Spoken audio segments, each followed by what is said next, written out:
conversations with your friend where you can go a little bit deeper rather than just, how are you? Oh, I'm fine. How are you? Oh, I'm fine. Yes, And we're probably not all fine. It's yeah, the ups and no, downs, isn't yeah. it, of it all?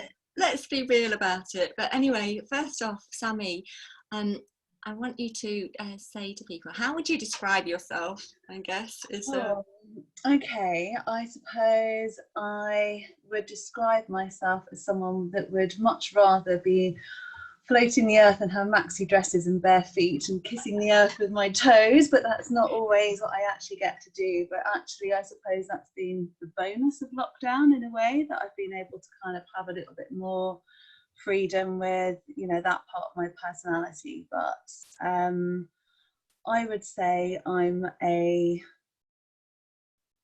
energetic extrovert / introvert, someone who loves people, and I like to be able to choose my time wisely, I suppose, with a kind of group of people that I really kind of love and care about.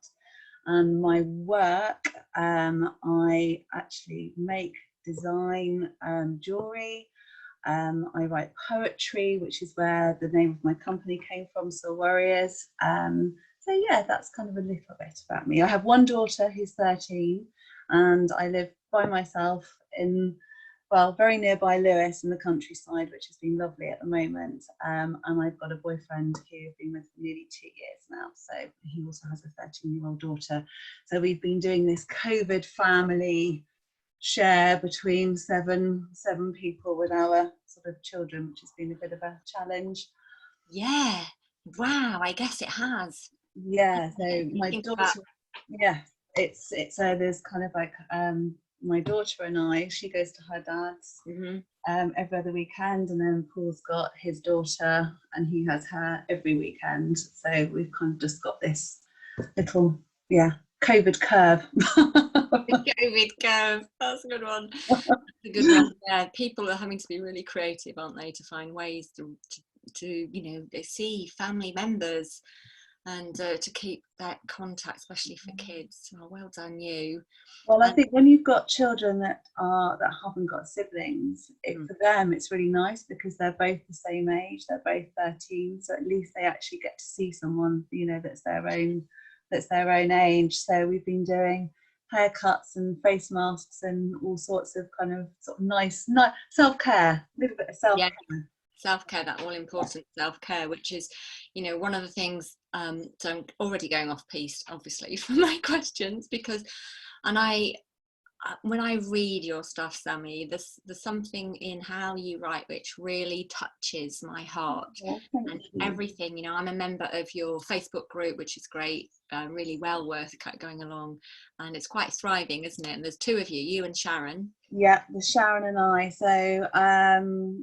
So Sharon, I actually met Sharon about 4 years ago. So I've been in Lewes for nearly 5 years now, and I was on the market stall in Lewes High Street with all of my jewellery and my products, and it was a very windy day, and a very dear friend of mine was actually there helping me and holding down the marquee, and this gust of wind came along, lifted up my tablecloth, and the jewellery went flying across the precinct straight into Sharon's feet. And she stopped and picked it all up and helped me put it back on the table, and we got talking. And so she's a brand photographer, and we just connected and got on really, really well, and we've been friends ever since. And we always were trying to work out how we could potentially work together, and we were kind of going, well, me with my jewelry and what I create, her with her photography, what could we do? And then she wanted to set up a kind of like a women's wellness hub. And then that's where Soulful Life Club has developed from. And so we've gone in as co-founders together.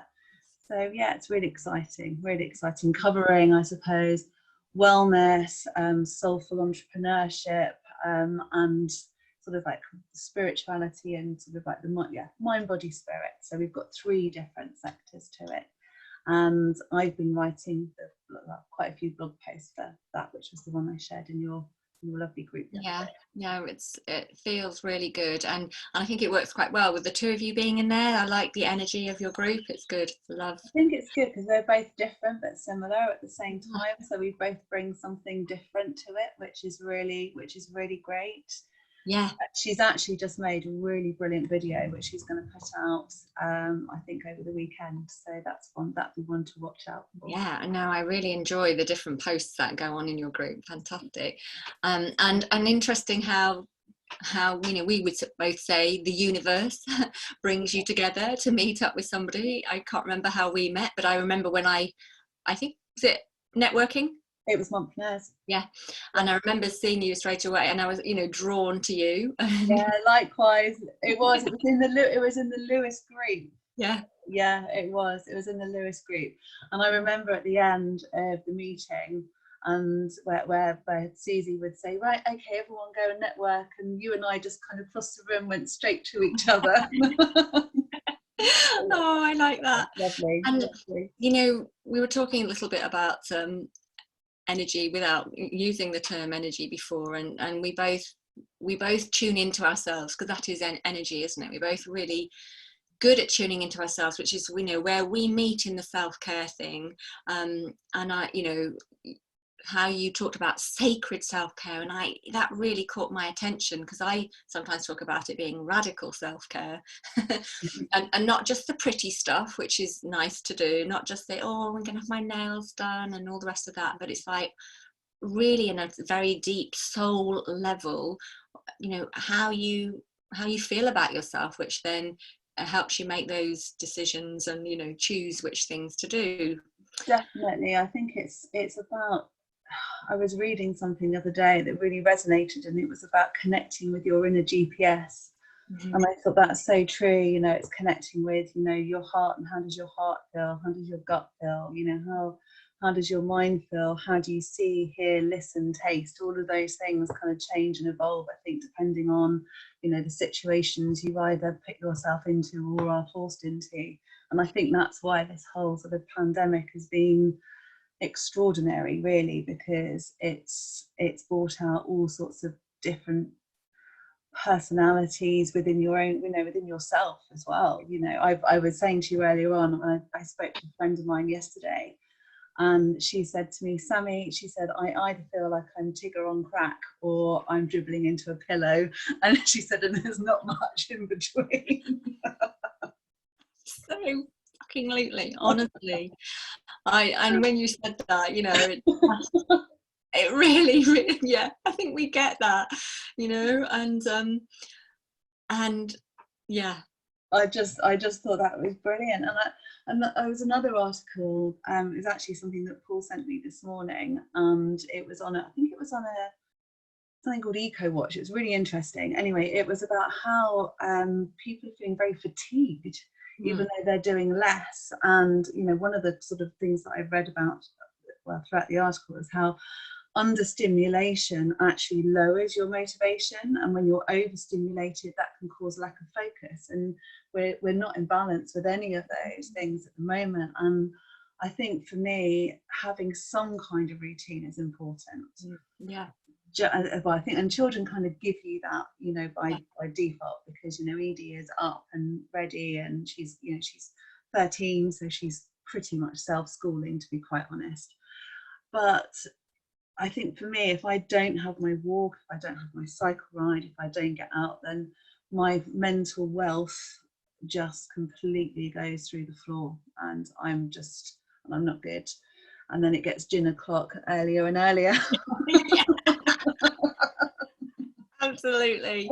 And it's kind of, obviously none of us have been here before, and we're kind of learning on the job. Shit, how do we do this? And at the same time honor what's best for you. And I know in one of my posts, when I talk about exercise and how you're doing exercise, and somebody was like, yes, I'm up, I'm off, I'm doing the cycle and the run, and this is great, and I'm flying. And quite honestly, when I read that and I go, well, that's great, I'm really pleased for you, but the people I want to talk to you it's not you, it's those who are going, I feel a bit shit because I'm not doing stuff. I don't know how to be in the here and now, and I feel I should. Don't get me talking about should, because I'll go off on one. But you know, I should do this, and yet my body's not wanting to do that, and I'm struggling with that. And you know, finding the balance between what is the right thing for me to do today, which may be different to yesterday and different to tomorrow. Because your mood, because your mood changes. I mean, mine kind of can change sort of throughout the day. And I've found one of the things that I've actually had to stop doing is looking at the news in the morning. Mm-hmm. And because that, for me, it doesn't set me off in a very good frame of mind. And then, you know, my boyfriend is a political journalist, so he trains he sort of like within media.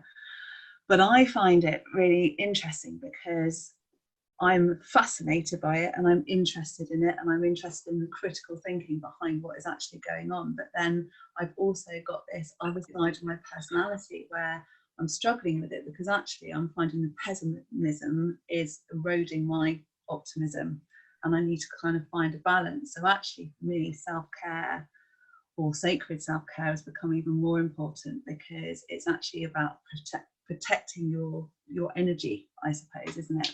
And making sure that that's safe.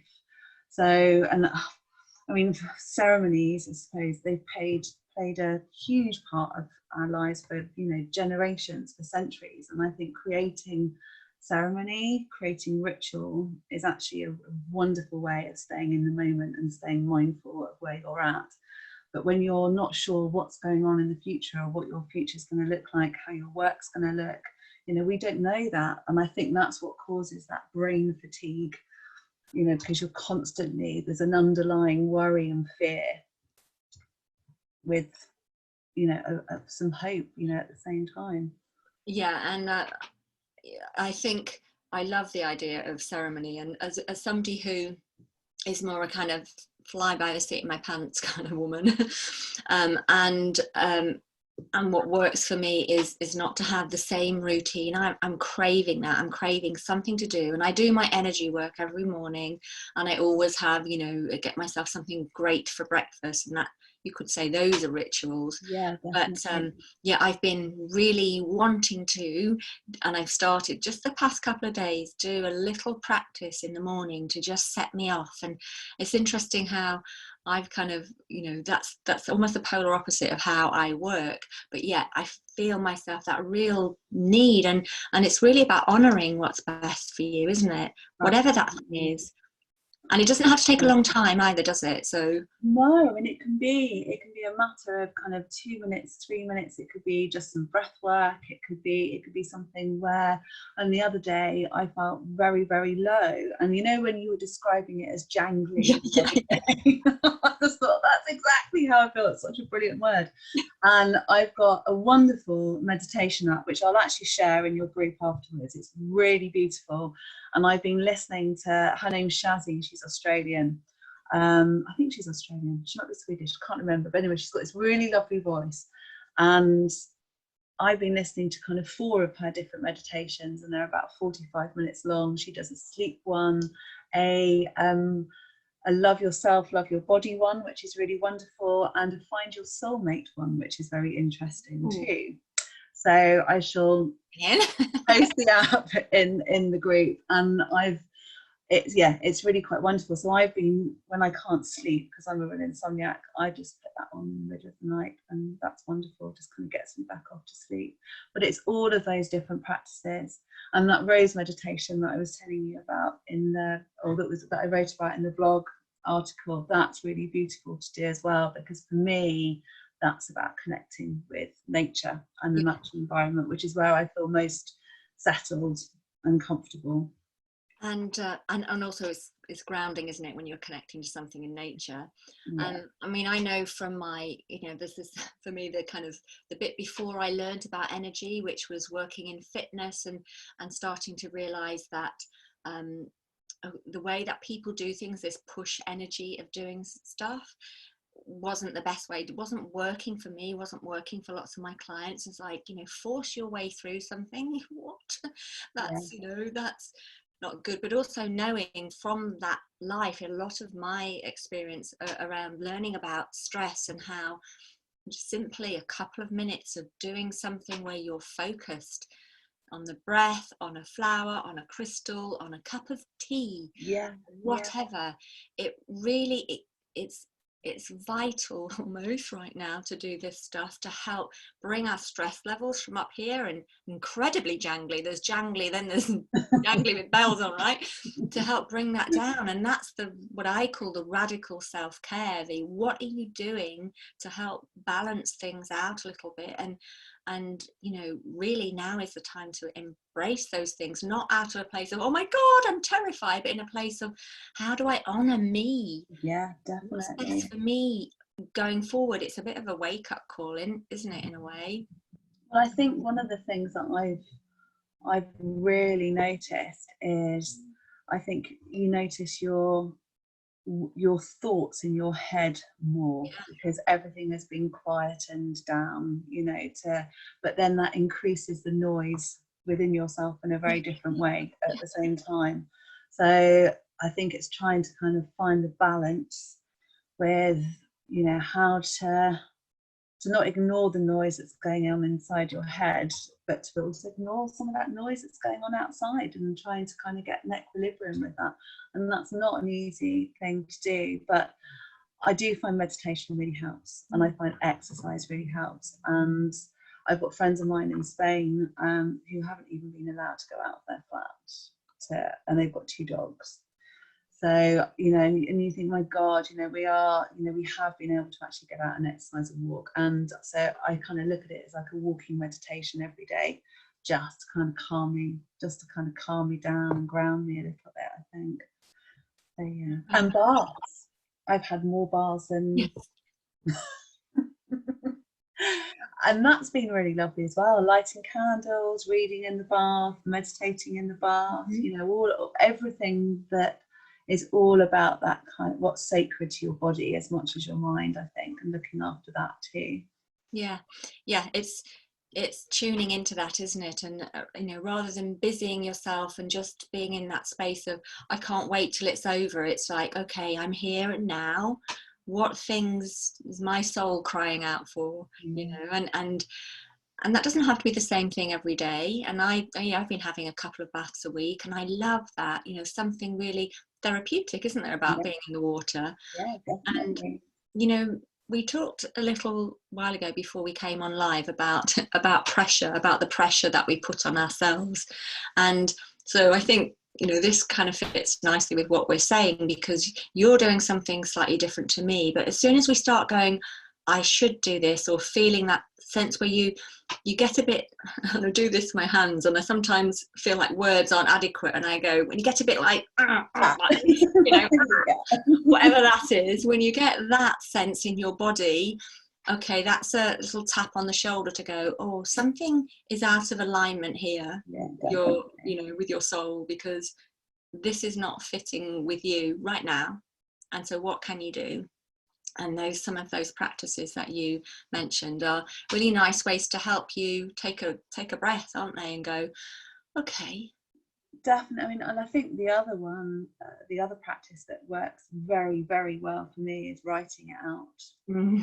So whether it's journaling, whether it's poetry, and I was saying to you before we came online that the name of my company was actually born out of a poem that I wrote the night I came out, or the night that I finished my therapy. So I was in therapy for about 6 months, and I wrote a letter to my therapist, and I actually said to her, you saved my life. You know, she was absolutely incredible. And I looked at that therapy as the best gift I could have possibly have given myself. And it really set me on the path to, you know, to where I am now. And that was about 3 years ago, I suppose. Yeah, about 3 years ago. But I found that writing, and I couldn't stop writing. And I've never written poetry at all, except when I was at school. and I had this weird lucid dream, and I went to bed and I had my notebook by the bed. I woke up in the middle of the night, but not really consciously, and I just started to write and write and write and write. And then I woke up in the morning and there was paper everywhere, and it was like a stream of consciousness there. And I'd written a poem, and I thought, my God, where did this come from? It was like I'd been channeled. It was the strangest. That is super cool. I've got poem FOMO for sure. Not just poem FOMO, channeling poem FOMO, and I'm like, I want to do that. And this is so, I kind of joke about that, but this is what sometimes I think women in particular do that. Because for sure, I know, like, I want to be writing in the middle of the night, but really what I want to do is I want to find my version of that. Do you know what I mean?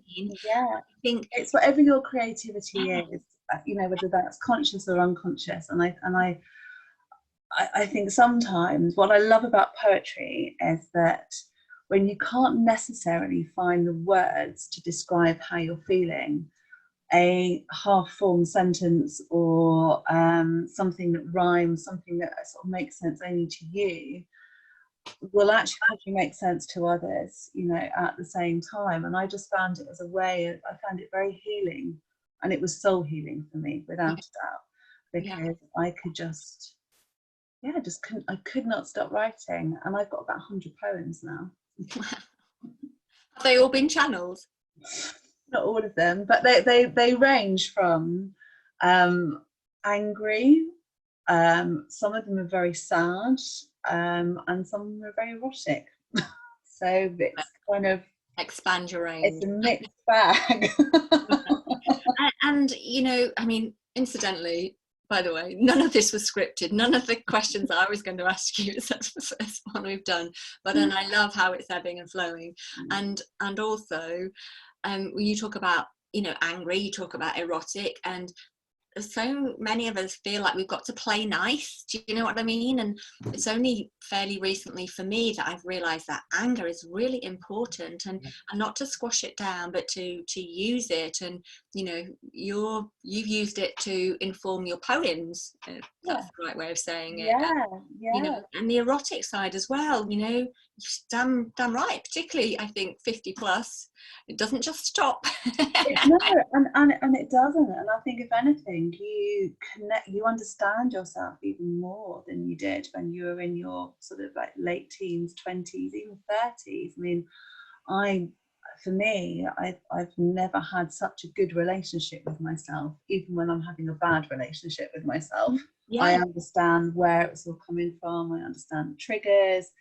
And that's why writing helps. So I've got loads of journals, some of which I've actually had to get rid of because it was too sad to keep, but other ones I have kept because when I'm feeling particularly either angry or disappointed or frustrated, I go back to where I was and I look at it again and I go, oh my God, I have moved forward in so many different ways. And it helps me stop berating myself in the here and now. Oh yes, that cheeky little thing. Self-flagellation. Oh my goodness me. If anyone in this group has not done that, leave now. Because yes, that is a juicy journey, isn't it? That self-criticism, self-flagellation, It's nasty. Man. It's very nasty. And when I saw my therapist, Jan, we had one session where I don't actually think I spoke for an hour. I think I just cried. And she said to me, would you treat Edie the way you treat yourself? Absolutely. That really brings it home, doesn't it? Oh, and I don't know if you've frozen, Sammie, but that is a really interesting point to freeze on if you have. I think you have, because I'll keep talking until you get back in. But to say, would you treat the person who you love the most, who, you're back now, who, is this person. I mean, I've got my love t-shirt on today, you know, it's kind of a reminder, like, this is me. And if I don't love me the most, and those of us with children, you know, might be like, whoa, hang on a minute, but my children, no, this needs to come from within. And looking at how you're talking to yourself, treating to yourself, would you do that for somebody else? No. No, you wouldn't behave like that to your friends, you wouldn't behave like that to your children, your family, your loved ones. And that really struck a chord with me, and it was one of the things that I took away from therapy. And every time I do that, I think, God, you know, I'd be a horrendous parent if I spoke to my child the way I talk to myself. I know, it's ironic, really, isn't it, when you think about it? You think, you know, if you were going to be assessed to, you know, be a parent by how you talk to yourself and treat yourself, you know, I wouldn't be given a goldfish on some occasions. Like, no. And, you know, the self-worth and all the rest of that, which is something that is dear to both of our hearts, isn't it? And it's a journey. Yeah. You don't you know, I was trying to explain to my mum a little bit about some of the work that I do, and she's like, well, you know, have you finished it yet? Like, no, it's not like that, Mum. You don't ever finish it. You know? And I think that's what's so, that's kind of what's so beautifully about, I think, you know, you're consciously, you know, creating yourself, aren't you, you know, all the time. And, you know, it's the work's never finished, the work will never be done. It's just sort of like constantly, I look at it as just constantly trying to evolve. And then I think I feel happier with that part of myself now. And then, but if I don't carry on with any of those self-care practices, or if I don't meditate, or if I don't read something empowering, or something that, or write my gratitude list, I can slip back. But where I used to I could be depressed I was depressed for a long time, and now if I have a bad day, it's not a bad month, it's probably not even a bad week, it's a bad few days, and I have those tools now to be able to kind of get myself back on, you know, back on track. But it's not an easy process, it's not an easy journey, but it's a work, it's, you know, it's the best journey in many ways. It really is, because the alternative is to be unconscious, isn't it, and going through without seemingly caring, and we see plenty of those in the media, running the country. Oops, did I say that? No, we won't go there. But I think it's, you know, I sometimes talk about it's selfish to not self-care. Yeah, definitely. And because when we are full up, you know, and I mean, actually won't talk about this now, but, you know, I'm in a situation at home that you know about, where I'm going through a separation, and in lockdown, trying to do that with somebody, and we're not actually being, well, we're kind of being a little bit polite and dancing around each other, and the challenges of that. If I don't do my thing to look after me, then, you know, how can I take care of my son? How, you know, if I don't do that stuff to look after me, if I'm not worthy, and this is my part of my journey, my own self-worth and where that comes from, and that's, you know, that's a rabbit hole for sure. Yeah. But to do it in a, you know, to do it in a loving way has been a real challenge. To go, okay, you know, what is the thing that I need to do to look after me today? And sometimes that's been to do nothing. You know, and trying to disentangle from somebody, that in itself is, you know, a challenge. And there's been grief and anger and all of those things which have been there to inform me of my self-care needs. And and I love that it's selfish not to look after yourself, because, you know, when we're not functioning at our best, no one else, you know, that vibration hits everybody else around you, you know, your immediate environment, as well as, you know, your friends and your colleagues and people that you work with too. And I think it's really, I just think it's key. That's so important. And we're here to raise the vibration of the planet. And I think I say that to, you know, the people who will hear that and resonate with that will know exactly what I mean. I know you know what I mean.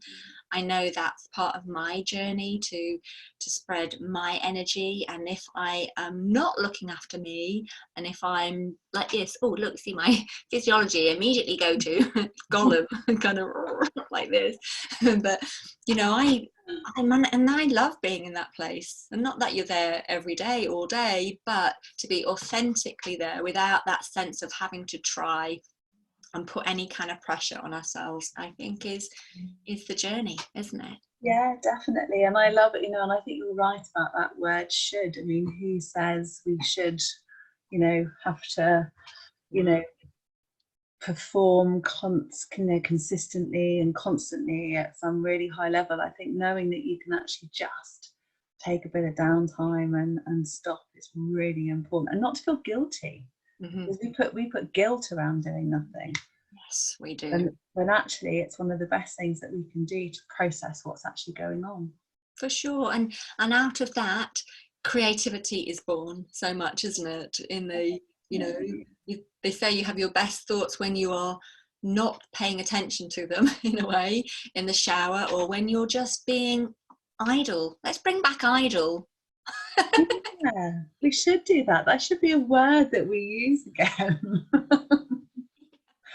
Well, I think I should definitely. I'll definitely post those meditations. Yes, no shoulding, and no Yeah, shoulding. I mean, no shoulding. I will. I will post those in the group for you because they're lovely. Yeah. And thank you so much for coming along. You're Nice welcome. and having the chat. And you know, I'll put the link to your group and any links that you have to your website as well, with your beautiful jewellery that you have. And do check out Sammie, those of you who are watching, and she's a wonderful woman. And I'm very, very honoured to call you a friend. So thank you. No, likewise, absolutely likewise, and I can't wait to actually see you properly and have a big hug. Those of us who are huggers, we're like, come on with the hugs already. I know, it's hard. That's the hard bit. It's the hugging bit. I've got a load to catch up on, and I can't wait. No, nor can I. Thank you for having me. You're very welcome, and thank you everyone for listening. Please write any comments, anything that you've got any questions about, and we'll get back to you. So we'll say goodbye from us, and look after yourself, and see you very soon. Bye everyone. See you later. Thank you. Very welcome.